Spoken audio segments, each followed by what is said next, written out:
I think she should go, but I don't think the problem stops there. I think that there, as the auditor said, there's a culture within An Garda Síochána, and clearly the fish rots from the head. So there's a lot of people should probably go, and a complete reformation of An Garda Síochána is what's required. I don't think this issue is going to go away, and I think the government are being foolish by continually backing up the guards and not acknowledging the problems. And there's a history of this throughout the state. The history of the state. They did it in the 70s with the heavy gang. They did it throughout the history of the state, whether it was Fianna Fáil or Fine Gael, whether it was Fianna Fáil or Fine Gael, they have always backed up the guards because they rely on each other like this. They are so embedded with each other, and I think the pressure is going to have to come out from the outside. But I have to say, I'm amazed at Fianna Fáil's position. If she should go over this, she should have gone over the whistleblowers. She should have gone over the breathalyzing tests. There isn't that much of a bigger scandal that's happening now, Fiona, that Fianna Fáil's position has changed so radically. Final word from you, Fiona, on this. Is this going to go? Asked Simon that he refuses to answer, and that is which elements of the recommendations of the Citizens' Assembly that he's uncomfortable with, because the Fine Gael and Fianna Fáil parties in particular were adamant that this process of 99 randomly chosen citizens should decide on whether we have a referendum on repeal the 8th or not. And they don't like what they've come back with. The majority of them don't like what the Citizens' Assembly have come back with. And I say that's tough, but it does represent what they call Middle Ireland. But Middle Ireland has shifted, and people have moved in this country to a position of recognising that we need some form of access to abortion. We need to get rid of the 8th Amendment to do that. But we need to know what aspects he's talking about that he's not comfortable with. And I don't think it's good enough just to say protect the life of the unborn, because in every aspect where you have a termination of a pregnancy, there is a potential human being there, whether it's at 8 weeks or much later at 20 weeks.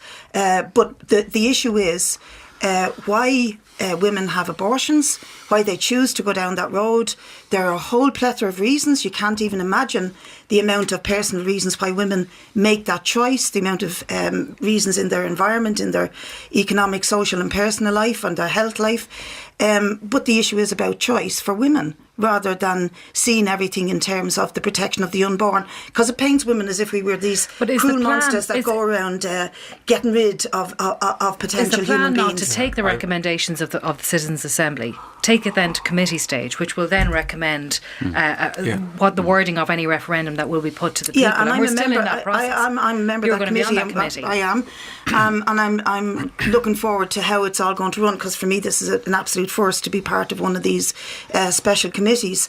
But I think the bottom line is that we need a referendum, and we need it soon, because every day we have this debate and every day we delay, there are another 10 women leave this country to procure an abortion outside the state. Okay. This is unjust, unfair, and it's inhuman according to the UN and every other body in the globe that's looked at this issue. All right. We can't continue to deny women the right to access abortion. Okay.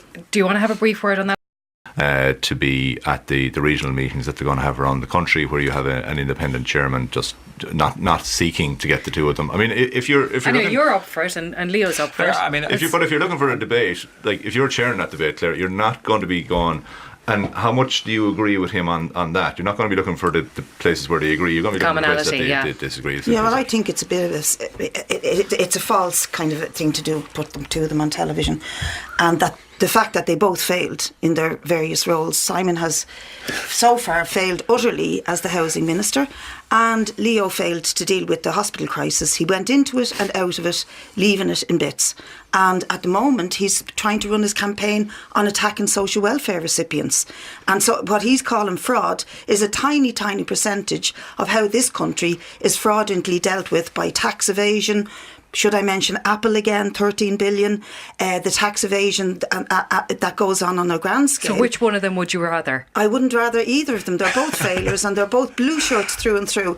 But I think that people people having to watch that on the telly would have to be aware that what they're both at is conducting their campaigns, and particularly Leo Varadkar's campaign against social welfare fraud is an outright disgrace.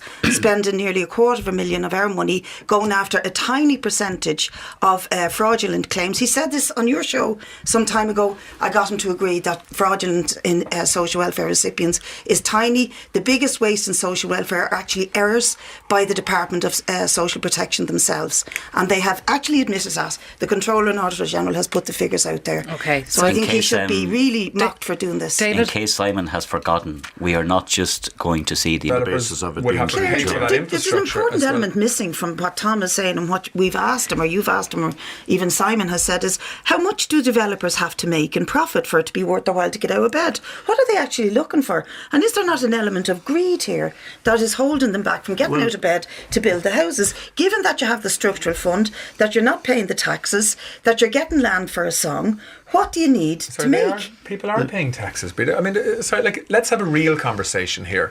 Builders have to make some margin on building houses. But tell us what. Lots of builders around the country have essentially been building houses. She's right. We never know how much the margin needs to be. How much profit is good enough for them? Well, I mean, the market decides that, right? But This is the problem. anything that the state is involved in terms of providing land. Last week, we have published, and anybody can see it online, 800 sites across the country, 5,000 acres of land, which is zoned for housing and suitable for housing in state ownership. We want now to use that is the kind of thinking that will actually deal with the drastic supply shortage in many parts of the country from a housing perspective, but it can't happen overnight. Claire, and people are calling for false figures. The constant interruptions is quite difficult. But now is your opportunity to go ahead. The average rent in the country is not €1,100, right? So we are designating rent. Hotel in O'Connell Street. Don't call it a hotel anymore. Give people access to the kitchen, and you declare you've got a brand new homeless strategy. One of the problems that I face, and the two TDs. Any of the hubs, Brid? Yes, I visited them, Conrad. The two TDs. Did you think it was an improvement? It is an improvement. I won't deny that. I'm just making the point that what you're saying is not correct. To declare that this brand new singing strategy is going to work. One of the main problems, I've spoken to you about this personally very recently, is that one of the aspects of your programme, the HAPS programme, the Housing Assistance Payment, landlords are not taking it. They're not taking it because they have the pick of the market at the moment.